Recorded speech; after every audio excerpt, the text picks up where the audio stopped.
before, of course, many times. That's a jump ball, surely, which will involve Gerald Kennedy and Peter White. Little and large. What are we doing, Tony? We've been through many of these situations before. This kind of pressure play here that happened just a moment ago, which has resulted in a jump ball.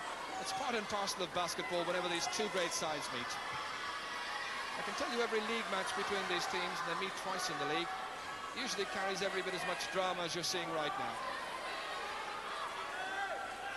The tension quite obvious down here on the benches. Nothing can do it now except the players, and I'm really impressed that Burgerland, with only one American on court, have carried the game all the way to Don Milk and indeed are leading by 3 points. Well, Tony Colgan. That's a rather silly stepped over the line there before the referee threw up the ball, and that means Burgerland now have it. So they have possession, they lead by 3 points, they can use up the 30-second clock if they so wish, or they can be adventurous. And Kennedy is thus, and he collects his 2 free throws of Anthony Jenkins. Jenkins has moved to 3 fouls, no kind of serious trouble whatsoever. Jenkins, they're not throwing the towel in, but it's very warm.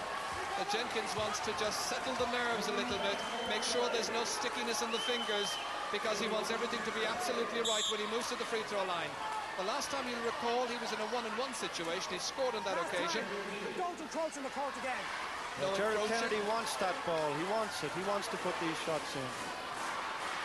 1-on-1. So, here he comes. Possibility of 2 points here. If he gets the first, he's missed it. And that's possession for Neptune. Great fight from Tom Wilkinson on the board. Great battler, always has been. Nugent sending out the orders. 2:15. Possession here absolutely vital at this stage. You've got to measure your attack at this point. Decide when to put up that shot. You've got to take responsibility upon yourself. If you get the basket, you'll be a real hero. If you don't, well, you'll want to bury yourself first. Kennedy's taken the responsibility, and he's got the 2 points, and he's put his side into a 6-point lead. Gerald Kennedy playing a hero's part with 36 points to his name. It's a terrific performance, but here's an outside shot which doesn't come off, and Joe Healy plays it down to Wilkinson. Oh, it's tipped in. Gerald Kennedy, tap in. The magnificent Gerald Kennedy has scored 38 points. 78. Matching Jasper McElroy. Stride for stride. McElroy coming back. Well, that's Jenkins under the basket. He wins the rebound, and there's a foul which is called against Gerald Kennedy. 1 minute, 25 seconds to go. Number 14. An intentional foul. 3rd foul against Gerald Kennedy. Now the significance of this is that Dawn will go to the free throw line and they will have possession afterwards. So the players standing around the edge of the key as Jenkins gets ready, they might as well take themselves off, which exactly is what they're doing. That's the position. 6 points between them. Let's just explain this. It was an intentional foul as opposed to an accidental foul on Jenkins by Kennedy. And points the concentration on Wilkinson's face says it all. Now Jenkins will get 2 free throws, and when all that's over, irrespective of whether he scores them or not, Dawn will have possession from the halfway line. That's because it was an intentional foul. So here we go. He's got the 2, and there are 6 between them. And now play will resume with Dawn possession over on the halfway line. Jenkins doing his stuff, getting 21 points in the game so far.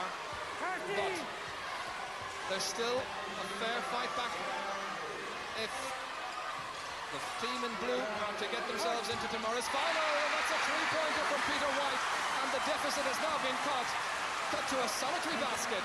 Just 3 points between the teams, and we're now almost into the last minute. Will it go to overtime? Will one or the side win it in dramatic fashion, as Healy does there? And now there are 5 points between them. They're leaping with joy already up in the stands, the supporters in Burgerland. But Jenkins is going for the 3-pointer, which he has missed. It was adventurous. He's missed it, and now look at the possession that Burgerland have. Yes. And Tom Wilkinson puts it away, puts it to sleep, and they're surely now on their way to the cup final for the 4th year in succession. Jenkinson with a late reply, cutting the deficit back to 5. 25 seconds to go. And that was a very slack and rather careless pass out by Gerald Kennedy. The excitement is unbelievable down here at the bench. I can imagine it certainly is, with everybody on their feet. 4 fouls now against Anthony Jenkins, with 22 seconds of the game remaining. Burgerland have kept their composure. They've kept their composure. They've stayed confident. Now what they've got to do is hold that ball for the remaining 22 seconds. They don't need to shoot it. They lead by 5. They're not shooting, so they're holding from halfway. They're leading by 5 points in one of the most dramatic games ever between these two great old rivals here in Cork's north side. Tom O'Sullivan, defensive play, and referee Tony Burke steps in, sees the foul, recorded against Jasper McElroy. That is his 4th foul. He'll stay in the game with only 16 seconds to go. And you can tell who supports Burgerland, Neptune, and who supports Dawn. They're the two Neptune coaches, Bob Stevens. Once again, although he had the confidence to go for the drive, they've taken possession from halfway. They've just got to hold it. They just got to hold it. So use up the clock is the position. You can count it down yourselves. 10 seconds to go. Well, we're going to see an invasion of the court right here by the jubilant Neptune Burgerland supporters. 5 points in it, 10 seconds remaining. A great performance, particularly when we consider that Ray Lawson was sitting down for most of the second half. Indeed, yes, Sean, well done. Thank you for your comments, and thanks to Paul Meany as well. But I think we're now seeing the final seconds of this drama, with Burgerland leading by 5 points. Don't forget, we'll have the action from the Cup Final, the ICS Cup Final, starting tomorrow evening at 3:20. Here, by your televisions, the ICS Cup Final. And just as we're about to wrap, they go for a timeout with 10 seconds of the clock remaining. So, have Burgerland got this one? With a 5-point lead, one would think so surely, but it's only 2 shots at the basket.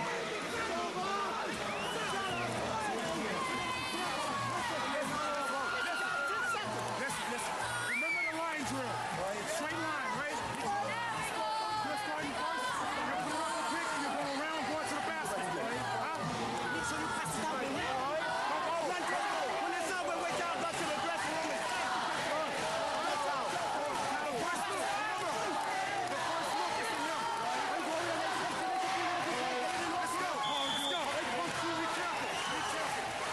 So terrific excitement.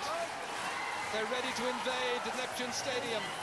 Gerald Kennedy, the hero, with 38 points, but you've got to credit the Irish players who kept their cool and their composure when they were denied one of their Americans who was fouled out early in the second half, just to tick away the clock.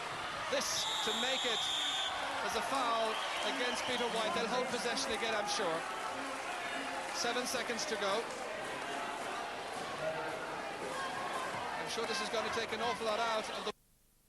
They play St. Declan's from Cabra in a Dublin versus Cork final tomorrow afternoon. I hope you'll join us for. And Tom Wilkinson there, and Mono McCarthy coming in very strong, auditioning for the Irish rugby team, it seems.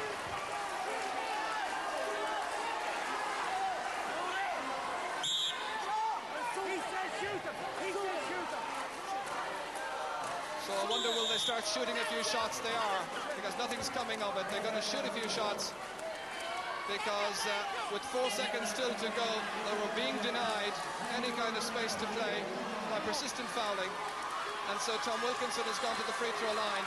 Remember, his team has been beaten by Dawn twice this season in league battles, a league which has been dominated at the moment by Premier for Leicester. But now the cup final surely is between St. Declan's and Burgerland, Neptune from Cork, at the end of a memorable cup semi-final. I hope you've enjoyed it. It ended Burgerland Neptune 92, Dawnmill Cork 85 from the Neptune Stadium, Cork. Good night, bye-bye, and we'll see you tomorrow.